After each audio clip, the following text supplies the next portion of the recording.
રામભાઈ ડાયરાને કેમ છો? બધા મજામાં જઈશું ને વાગવામાં આવ્યા 8 ને આપણે જવાનું છે કરણીમાં સોનભાઈના દર્શન કરવા અને મુરલીધર મોબાઈલે આટો પણ મારવા. હમણાં મિત્રો આમ તો જાજો સમય થઈ ગયો, બ્લોગ મેળવાની થોડીક વાર કરતા એ ચૂંટણીના કામમાં પડ્યા છે અને ખેતીવાડી ને અંતે ને એવું ઘણા કામ છે મિત્રો, એટલે બ્લોગમાં થોડુંક મોડું થતું અને નવા હોય તો સબસ્ક્રાઈબ કરી લેજો અને છેલ્લે લગીને વિડીયોમાં જોડાઈ રહેજો. માં સોનભાઈના પણ આપણે દર્શન કરી આવીએ. જાજો સમય થઈ ગયો, આમ તો મહિનો દિવસ થઈ ગયો મિત્રો, કરણી નથી ગયા અને દર્શન કરી આવીએ અને મુરલીધર મોબાઈલે આટો પણ મારી આવીએ.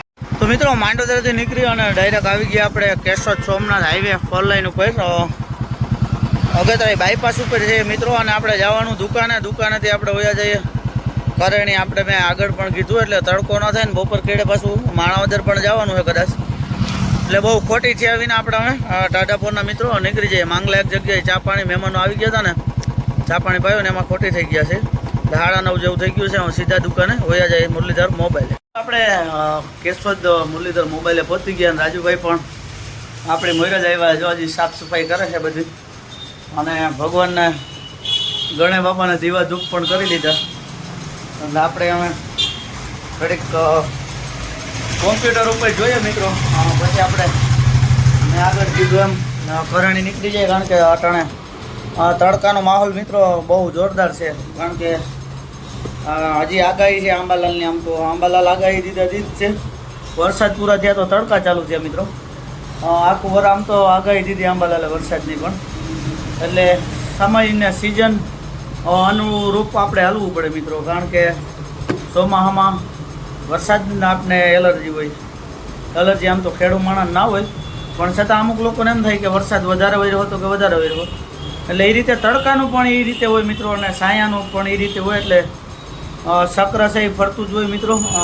સારો દિવસ હોય તો એક દી ખરાબે આવે અને ખરાબ હોય તો એક દી સારો પણ આવે. એટલે એમાંથી આપણે બહુ કંઈ બધી ઋતુમાં ટૂંકમાં ગોઠવાઈ જવું એ આપણે માણા તો આમ તો બધું કરી શકે, પણ માનવ ધર્મ માણા ટૂંકમાં ઢોર હોય તો ઢોરને જ્યાં બાંધે ત્યાં એ ઊભું રહી શકે.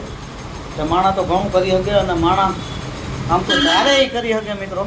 એટલે વિશેષણ કાંઈ નથી કહેતા, ભાઈ 5 મિનિટ કે 10 મિનિટ અહીં રોકાય અને નીકળી જાય કરણી. તો મિત્રો આપણે સીધા પહોંચી ગયા કરણીમાં સોનભાઈ માના દર્શન કરવા. આવા આજે ફેર જ મિત્રો આમ તો 1 મહિના જેવું થઈ ગયું છે, નકર તો 10 દી અને 15 દી આપણે કરણી હોય જ. તો વિડીયોના માધ્યમથી તમે પણ દર્શન કરી લો. તો મિત્રો કરણી દર્શન કરીને આપણે આવી ગયા છે એરપોર્ટ રોડ. વાડ આપણે રહેતા નથી, ટૂંકા કરાવવા ફરજિયાત છે. એરપોર્ટથી રોડેથી મિત્રો આપણે ડાયરેક્ટ નીકળી જવાનું છે માંડોદરા, અને માંડોદરા જમીન જવાનું છે માણાવદર. એટલે આમ તો 11:30નો ટાઈમ પણ થઈ ગયો મિત્રો, એટલે રોટલાનું કહેવાય ગયું ઘરે. હવે જમીન સીધા માણાવદર મિત્રો, અને આ વાડ ટૂંકા કરવા ફરજિયાત છે. તો મિત્રો રોટલા ઘણવાનું થઈ ગયું ચાલુ અને જમી લઈએ. આમ તો કરણીથી આવું થોડુંક નાસ્તો થઈ ગયો, બાયણે નથી જમવું, અહીંયા જમી લેવું છે. શાક છે તુરિયાનું, મરચા અને ભેંસની ચાસ મિત્રો. તો ચાલો જમવું હોય તો હવે જમી લઈએ પહેલાં આરામથી, અને પછી હજી માણાવદર જવાનું છે. અને આ વાળ મિત્રો બહુ નડે છે, થોડાક ટૂંકા કરવા જોઈએ મને એવું લાગે છે. વાલે ફેરે હમા કરવા પડે. શોખ બહુ હતો પણ વાલે ફેરે બખાડાઈ જશે વાળ વધારવાનું. મિત્રો માંડોદરાથી જમીન માણાવદર આવી ગયા છે અને આરામ કરીએ છીએ ઘડીક, પછી ક્યાંક જવાનું છે 2 જગ્યાએ, પછી આરામ કરી જાય આગળ. મિત્રો આમ તો એક મિટિંગ હતી ચૂંટણી લક્ષી, એટલે એ પૂરી કરી અને આમ તો હોઈ ગયા હતા 2-3 કલાક. અને આજ તો આમ માણાવદર જ દી આત્મી ગયો છે મિત્રો. એટલે અહીંયા જ આપણે બ્લોગ પૂર્ણ કરીએ છીએ મિત્રો. એટલે વિડીયો ગમ્યો હોય તો લાઈક શેર સબસ્ક્રાઈબ કરવાનું ભૂલતા નહીં. છેલ્લે લગીને વિડીયો જોયો એ બદલ આભાર, ધન્યવાદ અને થેન્ક યુ. રામે રામ દાયરાને મળીએ આગલા બ્લોગમાં.